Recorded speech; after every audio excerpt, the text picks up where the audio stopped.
Mike Abrams, psychologist. Mike Abrams, born July 16, 1953, is an American psychologist and co-author with Albert Ellis of several works on rational emotive behavior therapy (REBT) and cognitive behavioral therapy (CBT). He is best known for extending CBT to include principles of evolutionary psychology and collaborating with the founder of CBT Albert Ellis to develop many new applications for these clinical modalities.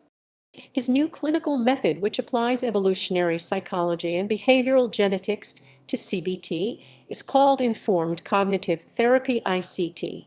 Dr. Abrams is an adjunct full professor in the MA program in psychology at New York University, where he teaches graduate-level courses in modern psychotherapeutic technique, cognitive behavioral therapy, and the psychology of sexuality. Abrams is also the managing partner of Psychology for NJ LLC, a private self-funded clinical research organization. He is a contributor to About.com and is on the editorial board of Counseling and Psychotherapy Transcripts and several other journals. He actively researches the changing views and expectations of psychotherapy. Prior to his work with Ellis and his more recent contributions to psychotherapy research, Abrams worked with people suffering from life-threatening illnesses and was the first non-gay psychologist to volunteer to counsel people with AIDS at the Gay Men's Health Crisis in New York. This work led to a book co-authored with Ellis on death and dying. In it, he and Ellis rejected the stage theory of Kubler-Ross and replaced it with a constructivist model of the psychology of confronting mortality. Work with Albert Ellis. Dr. Abrams was instrumental in the formalization of Albert Ellis' model of personality. Prior to the collaboration of Albert Ellis with Mike Abrams, the REBT model of personality was limited to the EBT model of disturbed thinking and emotions. Their collaboration led to a more comprehensive explanation of normative and pathological personality by setting forth an iterative model of personality development. This more detailed explanation argued that the universal tendency towards irrational thinking that Ellis stated was universal. The Ellis-Abrams model proposed that people are innately and evolutionarily inclined towards rigid cognitive styles that included demandingness, absolutism, or dichotomous thinking. These irrational thinking styles were said to be exacerbated or attenuated during development by both life adversities and innate temperaments. This and related REBT personality theories were presented in the text Abrams co-authored with Ellis, which was Ellis's only college textbook, Personality Theories: Critical Perspectives. In addition to his personality studies with Ellis, Abrams' research with Ellis into REBT and CBT led him to propose that all successful psychotherapies were actually performing CBT irrespective of their stated theoretical orientation. Abrams argued that the equivalence of most psychotherapies found in outcome studies was a result of the tendency of competent therapists to gradually progress to REBT/CBT techniques irrespective of their claimed orientation.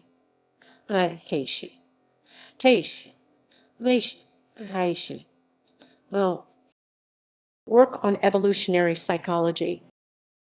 After Ellis' death, Abrams continued Ellis's work on sexuality by taking an evolutionary psychology perspective to love and intimacy. This work reached fruition in his book on sexuality titled Sexuality, Development, Differences, and Disorders. The book is only textbook on human sexuality that takes an exclusively evolutionary perspective. Abrams wrote the book utilizing a journalistic approach, interviewing many of the best-known evolutionary psychologists such as David Buss, Doug Kenrick, Helen Fisher, and J. Philippe Rushton to provide multiple and often conflicting perspectives. He further extended the work of Ellis by publishing the first article, along with David Buss, to apply evolutionary psychology to CBT. Informed cognitive therapy. Recently, Abrams expanded upon the synthesis of CBT and evolutionary psychology with the book The New CBT, Clinical Evolutionary Psychology.